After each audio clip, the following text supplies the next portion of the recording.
주중에 교회에서 이 책을 보다가 잠깐 몰입을 하는 사이에 이 식사 때가 지나가지고 뒤늦게 집에 막 불이 나게 가서 막 너무 배가 고파가지고 그 순간 막 허겁지겁 이렇게 밥을 막 먹었습니다.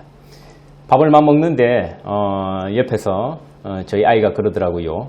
왜 그렇게 소리를 내면서 이렇게 먹냐, 이렇게 입 벌리지 말고 매너를 지키면서 먹으라, 이렇게 하는 겁니다, 저한테.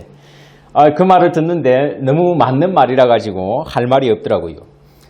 그 순간 이게 배가 이렇게 확 갑자기 허기가 느껴지니까 다른 게 안 보이더라고요. 예. 같이 식탁에 앉아 있는 사람 안 보이고요. 막 저 혼자 이렇게 먹기 바빴습니다. 아마 아이가 봤을 때는 굶주린 그 짐승의 모습과 다름없지 않았을까 싶습니다. 그죠. 제가 딸내미 앞에서 좀 품위 있게 먹어서 했는데요. 이 식탁에서 사람이 짐승이 아니라 사람이 된다는 것. 그것은 짐승에게서는 찾아볼 수 없는 모습이 나타날 때 그러하다 할 수 있을 겁니다. 밥 먹을 때도요, 사람은 짐승과 다르다라는 것입니다. 제가 이제 공부했던 옥스퍼드의 제 출신, 제가 공부했던 그 칼리지에서는 몇 가지 전통이 있었는데, 한 가지 전통이 바로 점심 식사는 모든 학생들이 함께 학교에서 먹어야 한다라는 것이었습니다. 그걸 어떻게 강압할 수 있지라는 생각이 들 수 있지만 할 수 있는 방법이 있습니다. 뭐냐니까 항상 한 학기의 점심값은 모든 학생들에게 미리 선불로 받았습니다. 예외가 없었습니다. 그런데 환불은 안 됩니다. 무슨 말인지 아시겠죠? 환불은 안 되는데 자기가 스킵할 수는 있어요. 그럼 자기가 손해보는 거예요. 그러니까 웬만해서는 돈을 아끼기 위해서 점심은 다른 뿔뿔이 다른 칼리지나 다른 강의동에 흩어져 있더라도 우리 칼리지 와가지고 자기 칼리지에서 먹어야 되는 겁니다. 뭡니까? 이 점심은 단지 배를 채우는 것이 아니라는 말이죠. 그 시간에 친구를 만들고 교제를 하고요. 선생님들과 수업 때 나누지 못했던 이야기를 나누라, 이것이었습니다. 우리 기독교 칼리지인 만큼요, 전통이 있었는데 누구 하나 먼저 누구 한 명이 나서서 숟가락으로 테이블을 땅땅 치고 대표 기도를 하지 않는 이상은 선생님이든 학생이든 누구도 먼저 식사를 할 수 없었다라는 겁니다. 그러니까 아무나 들고 숟가락을 치고 기도를 몇 줄 하고 앉아서 식사가 시작되는 전통이었습니다. 물론 학교에는 기독교 학생이 아닌 사람들이 많지요. 많지만 전통에 따라서 그런 식사 습관을 가지고 있었습니다. 저희 집도 마찬가지입니다. 식사 때마다 저희도 몇 안 되는 가족이지만 돌아가면서 대표 기도를 합니다. 제 아무리 길을 잘 들인 짐승도요, 그런 식의 식탁 문화를 가지고 있지는 않습니다. 게다가 우리는 적당한 도구를 사용하기도 합니다. 서로 이 식사의 속도를 맞춰가면서 먹기도 하죠. 대화도 합니다. 그리고 또 매 끼를 배 터지게 먹지 않습니다. 우리 어떨 때 잔치를 한다거나 하면 배 터질 정도로 먹을 때가 있지만 사실 우리 매 끼를 그렇게 먹지 않아요. 사람의 식사의 특징입니다. 매 끼 사람은 절제합니다. 배가 덜 찼지만 숟가락을 놓을 수가 있다는 겁니다. 한 숟갈 더 먹고 싶지만 너무 많이 먹으면 사실 오후에는 졸음이 오기도 하고 건강에 좋을 것 없으니 어느 정도 되면은 숟가락을 놓을 수가 있습니다. 짐승은 그게 안 돼요. 딱 배 불러야 그만 먹습니다. 개가 밥을 막 먹다가요, 밥을 남겼다라는 것은요, 자기가 배가 부르다라는 뜻입니다. 그런데 사람이 밥을 먹다가 사람이 숟가락을 놓았다라는 말은요, 꼭 배가 부르다라는 것을 의미하진 않습니다. 여러 가지 의미가 있습니다. 저 사람은 다이어트 중이라든지, 안 그러면 혈당을 조절 중에 있다든지, 입맛에 맞지 않는다든지, 안 그러면 같이 식사하고 있는 사람과 더 이상 대화를 하고 싶지 않다든지. 요즘은 그렇지 않지만요, 예전에도 우리나라는 중국의 문화를 영향을 받아서 식사 때 다 비우는 것이 예의가 아니었습니다. 그죠? 조금 남기는 것이 예의였습니다. 지금도 중국의 식사 문화는 그렇습니다. 그러니까 중국의 식사 문화를 초대받아 갔는데 다 있는 대로 끌고 먹으면 내준다고, 그거는 사실 식사 예절에 맞지 않는 겁니다. 그죠? 중국에서 그런 것은 그렇게 남겼을 때 집주인에게 내가 먹고 남을 정도로 이렇게 풍성하게 차려주셨군요 라는 의미입니다. 그거 다 버거버리면 집주인을 무색하게 만드는 거죠. 그죠? 당신은 모자라게 차렸습니다. 식사 매너가 있습니다. 사람은 무엇이 중요한지를 알기 때문이죠. 짐승은 그거 모릅니다. 배고프면요, 자기 배고픈 것이 제일 중요합니다. 그런 꼭 사고 납니다. 우리나라 시골 같은 데 가면요, 그 까치들이 막 곡식 같은 거 파먹고 사료 같은 거 다 파먹으니까 까치 잡는다고 온데 그 독약에 곡식 같은 거 섞어놓고 이렇게 뿌려놓고, 안 그러면 쥐약 같은 거 놔놓고 합니다. 그럼 꼭 그 시골에 사고 많이 나는 게요, 그 동네 개들이나 키우는 애완견이 그거 주워 먹고 탈이 나는 경우가 있다라는 거죠. 그 사람은 그런 탈 안 납니다. 의심하지요. 당장 배가 고파도요, 뭐가 더 중요한지를 압니다. 이게 먹어도 되는 음식이냐 아닌지 그런 거, 그렇죠. 그걸 깨닫도록 우리 교육을 시키지요. 아무리 아이가 사탕을 좋아해도요, 너 모르는 사람이 주는 사탕 그 함부로 먹지 마라. 어릴 때 교육시킵니다. 모르는 사람이 너 솜사탕 좋아한다고 솜사탕 사준다 따라가자 해도 절대 따라가지 마라. 교육시킵니다. 그러니 아이들은요, 어린 나이에도 짐승보다 낫습니다. 자기가 가장 좋아하는 것으로 꼬셔도 넘어가지 않습니다. 이런 점을 잘 보여주는 그 책이 그 스티븐 커비가 쓴 예전의 책인데, 그 성공하는 사람들의 7가지 습관이라는 책이 있었지요. 그게 제일 인상 깊게 본 부분입니다. 대부분 사람들이 급한 것을 먼저 한다라는 겁니다. 뭐 실패자들의 모습이라 할 수 있지요. 결국 쫓기는 삶입니다. 내가 무언가를 주체적으로 하지 못합니다. 늘 눈앞에 일 처리를 하다 보면은 하루가 가 있습니다. 그것이 내 삶이 이끌린다라는 증거지요. 그런 이런 사람은요, 하루를 마치면서 오늘 하루 했던 일을 돌아보면은 사실 제대로 일다운 일을 했다라는 기분이 안 듭니다. 한마디로 되는 대로, 그때그때 되는 대로 이끌려 살아간 겁니다. 이 분이 말하는 그 책에 보면 사실 성공하는 사람들은 10%도 안 돼요. 이 사람들의 특징은요, 중요한 것을 먼저 했다라는 것입니다. 급한 일을 먼저 하지 않고 중요한 일을 먼저 하다 보니까 급한 일도 자연스럽게 줄어들게 되는 그런 주체적인 삶을 살았다라는 거죠. 시간에 끌려가는 삶이 아니라 시간을 선도하는 삶이 그들의 특징이었다라고 관찰합니다. 이 아주 중요한 가치를 보여줍니다. 바로 인생에 있어서 판단이 중요하다라는 것이죠. 급한 일은 판단을 필요로 하지 않습니다. 보통 급한 일에 끌려가는 사람들은요, 자기가 이 일을 왜 하고 있는지 모르면서 급하다 싶으니까 하고 있습니다. 급히 서둘다 보니까 그 일을 하고 있는 자기 자신을 발견해요. 하지만 중요한 일을 하는 사람은 중요한 일에 대한 신중한 판단이 있었고요, 중요한 일에 대한 가치가 들어가 있었습니다. 이미 그것이 오늘 시편의 시인이 말하는 지혜의 가운데 하나입니다. 사실 시편 전체가 이런 구조에 익숙해 있습니다. 시편 전체를 여는 시편 1편과 2편의 구조도 마찬가지지요. 보면은 의인의 길과 악인의 길을 대조하고 있습니다. 오늘 49편에서는요, 지혜 있는 자와 어리석은 자의 길을 대조하고 있습니다. 우리 성경을 읽을 때 그 기대하는 바가 있습니다. 그중 하나가 우리가 생각을 해보면요, 기존의 가치관, 우리가 이 세상 속에 살아가면서 매몰되어 있는 이 세상의 가치관들이 뒤바뀔 것이다 라는 기대를 가지지요. 이런 기대가 있기 때문에 사실 때로는 성경을 읽기가 주저됩니다. 성경 때문에, 그 말씀 때문에 변화될 내 자신이 두렵기 때문입니다. 세상과 다른 가치관을 포용한다는 것, 그것은 기존의 나를 무너뜨리는 일이 됩니다. 그 행동은 사실 엄청난 두려움을 유발하지요. 변화하는 내 자신에 대한 준비가 되어 있는가라는 질문을 던지게 됩니다. 아니나 다를까 이 49편에서 대조되는 지혜로운 자와 어리석은 자는 일단 상식과 다릅니다. 요즘 같은 세상에 지혜로운 사람이 누굽니까? 누구로 할 수 있을까요? 똑똑하다는 사람, 안 그러면 좋은 학교로 나온 사람이, 안 그러면 어떤 사람일 수 있습니까? 제가 이 여러 가지 언론들이나 이런 것을 봤을 때는요, 돈 잘 버는 사람입니다. 돈 잘 버는 사람. 아니면 재테크를 잘하는 사람. 뉴스를 보면요, 요즘 실상 코로나 뉴스가 대세인 것 같지만 그 핵심은요, 늘 돈 뉴스입니다. 돈. 경제 뉴스예요.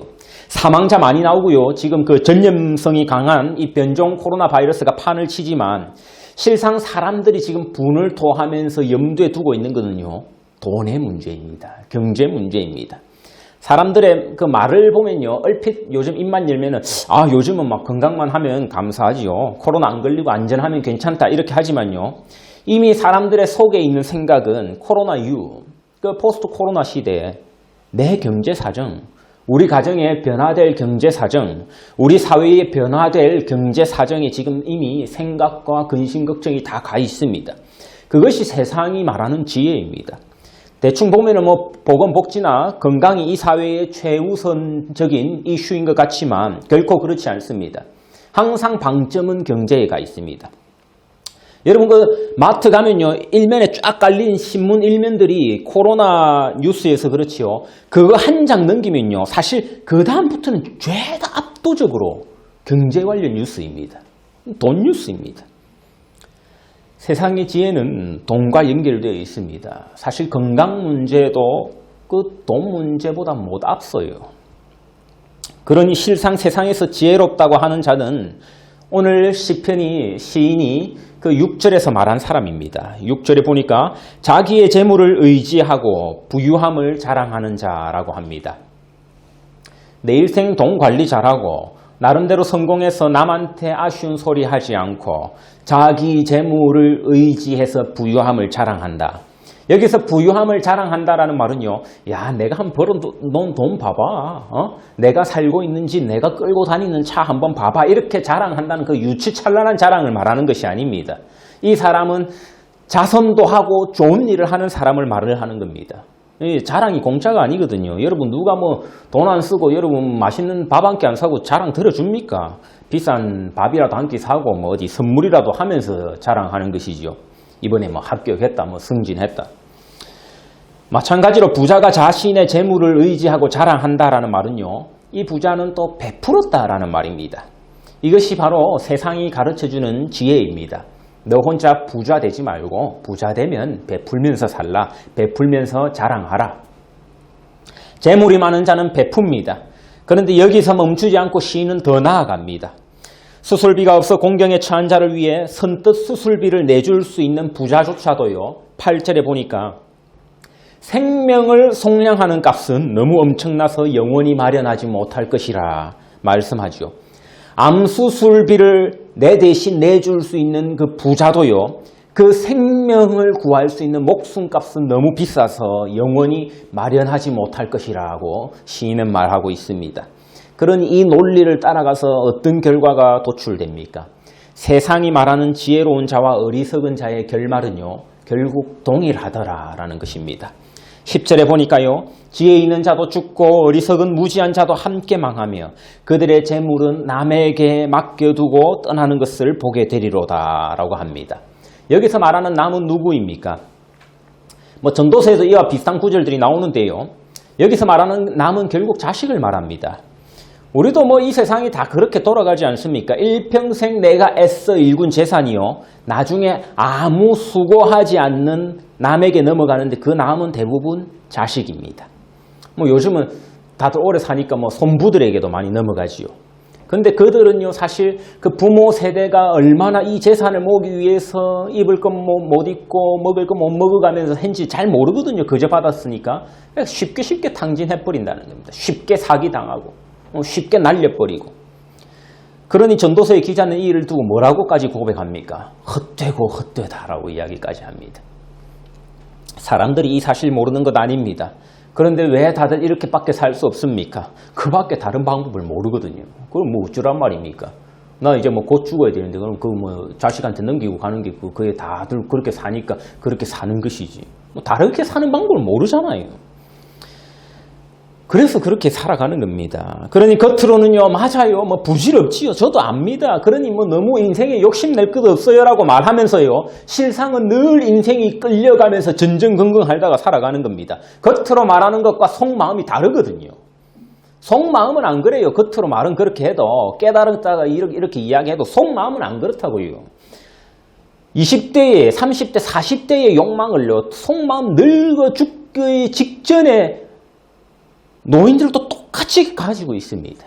발전이 없다라는 겁니다. 이 속마음을 11절에 시인은 기록하고 있습니다.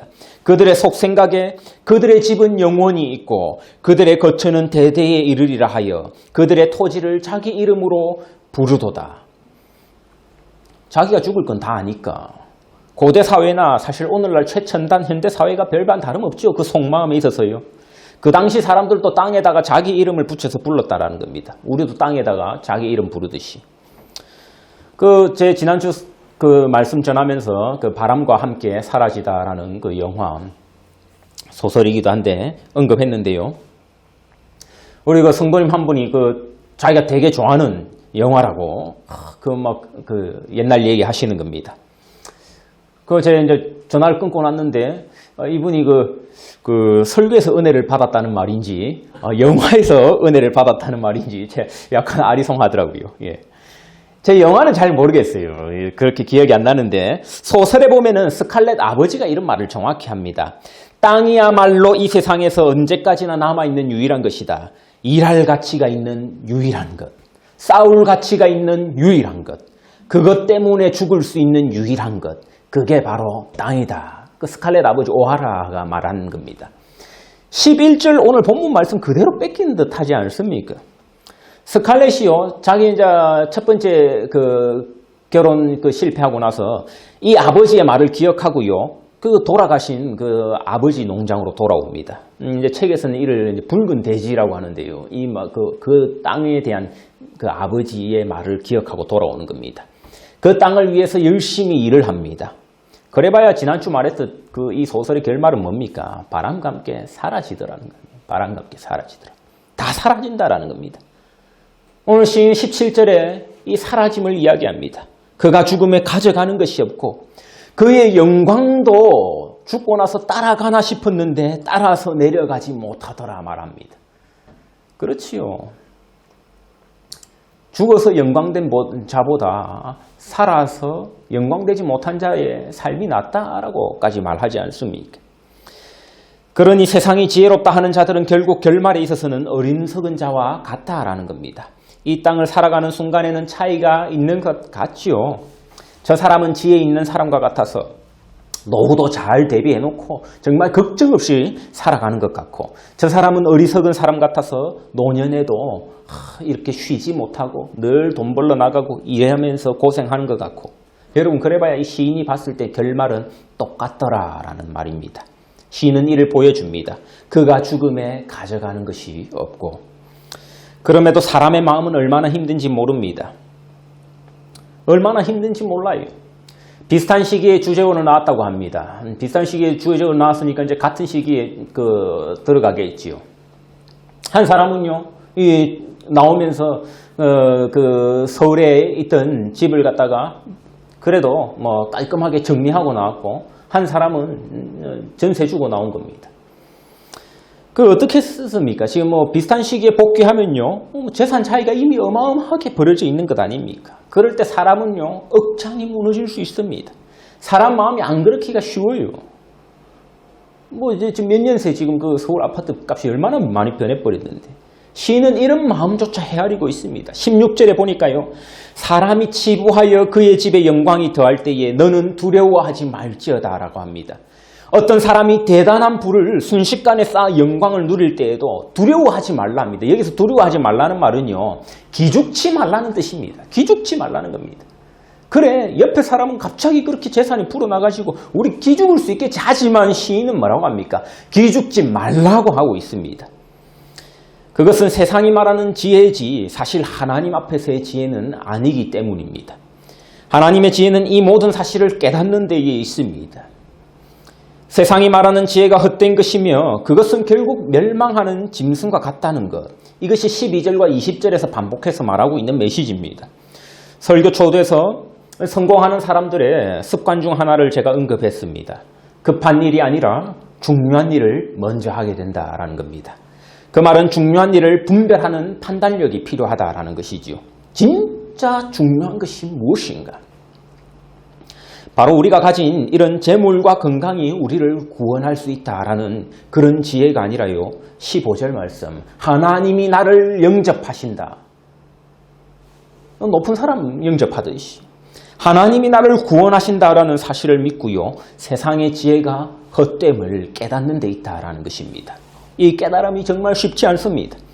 제 유튜브 심심찮게 볼 때가 있는데 제가 홍보해 줄 건 없으니까 노래 잘하는 청년이 나와가지고 자기가 가수할 거래요. 그러면서 하는 그 채널이 있던데, 그 밥 먹기 전에 한 편만 봐야지 하다 보면 어느 순간 막 한두 시간 보고 있게 되는 이런 그 마법과 같은 채널입니다. 자기가 코노를 좋아한대요. 코노 아실라나 모르겠네. 이 코인 노래방을 줄임말입니다. 한국에 그게 유행인가 보더라고요. 자기가 너무 지금 코로나 때문에 힘들다는 겁니다. 매일같이 코노 가는 재미에 살고 이랬는데 자기가 할머니하고 지금 함께 살고 있으니까 아예 외출을 못하겠다라는 겁니다. 제가 이제 겉보기로 섣불리 판단해서 좀 미안하긴 한데 그 형제의 이미지가 그렇게 신중해 보이는 이미지는 아니었는데 그래도 중요한 게 뭔지 판단하면서 살아가더라고요. 자기가 좋아하는 것, 자기가 지금 꿈을 쫓는 것보다 자기가 같이 사는 지금 할머니의 건강이 우선시 해야 되니까 자기가 나가지 않는다라는 겁니다. 지난주 한 며칠 내내 인수였습니다. 이제 미국의 새로운 대통령이 취임했습니다. 조 바이든 대통령 취임식을 했는데요. 2, 3일은 내내 TV에서 그걸 보여줘가지고 저도 또 보고 했습니다. 제일 인상적이었던 것 중에 하나가 제가 좋아하는 가수인데 그 레이디 가가가 커다란 금비둘기를 달고 나와서 미국 국가를 부르는 장면이었습니다. 저같이 좋아하는 사람들은 되게 반가웠을 거예요. 예. 옆에서 그 아내가 웬일로 저 사람이 저렇게 옷을 점잖게 차려입고 나왔나던데 점잖은 차림이 왕금비둘기죠. 그죠? 그걸 달고 미국 국가를 부르는 게 저는 가장 인상적이었고요. 두 번째는 그 취임사였습니다. 취임사를 보면은 지도자의 시각이 보입니다. 그죠? 저도 몇 번을 읽고 듣고 했습니다. 지도자의 시각은 넓습니다. 코앞에 닥친 코로나만 보는 것이 아니지요. 그러니 코로나라는 단어 크게 나오지 않았어요. 사회를 아우르는 가치를 보여줍니다. 핵심은 뭡니까? 유니티라는 일치, 그죠? 일치라는 단어였습니다. 단어만 8번 나왔습니다. 정확히 8번입니다. 왜냐하면 제가 그 펑션 F를 해가지고 쭉쭉쭉 찾아봤거든요. 8번 탁탁탁탁 나오더라고. 미국 사회뿐만 아니라요, 온 세상이 앓고 있는 질병은 코로나보다 무서운 질병이라는 겁니다. 분열이라는 거죠. 가족끼리 분열하고요, 동료끼리 분열하고요, 인종끼리 분열하고, 정치 이념에 따라 분열합니다. 종교에 따라 분열하고 있습니다. 이 짧은 연설을 통해서도 바이든 정권이 가지고 있는 중대한 문제의식과 앞으로의 방향이 훤히 드러났습니다. 적어도 트럼프 정권처럼 자기를 지지하는 사람들만 끌어안고 가는 방향으로 가지 않을 것이라는 다짐 볼 수 있었지요. 한마디로 어떤 일을 중요하게 여겨서 먼저 할 것인지를 잘 보여주었습니다. 그렇다면 오늘 우리가 읽은 시, 이 시는 우리에게 어떤 기준을 제시해주고 있습니까? 우리들어 살아가면서 무엇을 중요하게 여기고 무엇을 우선시된 삶을 살라 가르치고 있습니까? 바로 하나님이 주시는 지혜입니다. 세상에 의지하는 것, 즉 재물을 의지하며 멸망하는 짐승과 같다라는 사실을 깨닫고 하나님 의지하며 살라는 말씀입니다. 코로나 시대를 살아가면서 저는 또 한편으로 하나님을 사랑하고 사모한다라는 신자들이 멸망하는 짐승과 같은 삶을 살아갈까 두렵습니다. 무엇이 중요한지 판단력을 잃고 마치 이 세상의 지혜가 가르치는 듯이 건강이 최우선인 양, 건강 잃으면 큰일 나는 양, 돈 잃으면 큰일 나는 양, 남에게 아쉬운 소리 하지 않아도 될 내 재산이 최우선인 양 살아갈까 두렵습니다. 요즘 같은 분위기 어찌 보면 아주 좋지 않습니까? 아주 대놓고 건강 걱정을 해도 됩니다. 아주 대놓고 돈 걱정을 해도 괜찮습니다. 그래도 믿음 없다 이런 생각도 딱히 안 들어요. 어찌 보면 아주 하나님을 불신하기 좋은 시절입니다. 하나님께 대들기도 좋은 시절이다 싶습니다. 하나님 지금 이 세상이 이런 엉망진창이 돼버린 것 같은데 지금 당신들에게 뭐 하고 있습니까? 그런 모습이지요. 배고픔 때문에요. 마치 식사 예절을 다 잃어버린 것 같은 그런 짐승과 같은 인간의 모습을 정말 관찰하기 쉬운 시절입니다. 예절이 없어졌습니다. 매너가 없습니다. 자기 배고픔만 보이는 겁니다. 자기 건강만 보이는 거예요. 자기 재산만 보이는 겁니다. 옆에 가족들이 식사를 어떻게 하고 있는지 보이지 않고요. 허겁지겁 짐승처럼 먹었던 그 제 모습과 다를 바 뭐가 있습니까? 그게 짐승이지요. 사람이 식사 예절 없이 밥 먹는 건 그거 개가 먹는 거랑 똑같은 거지요. 그게. 여러분이 지키고자 하는 그게 건강이 되었건 돈이 되었건 뭐가 되었건 하나님보다 앞선 중요성을 가진다 싶은 그것이 무엇이건 간에요. 그것이 여러분을 짐승처럼 보이게 만들 겁니다. 어떤 상황에서건 하나님보다 중요한 것이 생기면 그때 사람은 너나 할 것 없이 예외 없이 멸망하는 짐승이 됩니다. 코로나 때문에 눈에 보이는 급한 일들이 많아졌을 수 있습니다. 그러다 보니 나도 정신없이 하다 보니까 급한 일을 먼저 하고 있는 경우 많을 겁니다. 이 땅의 성공을 추구하는 사람도요, 급한 일보다는 중요한 일을 우선적으로 했던 특징이 있었음을 말씀드렸습니다. 급한 일에 마음 빼앗겨서 더 중요한 하나님의 일을 보지 못한다면 그 인생 반드시 실패합니다.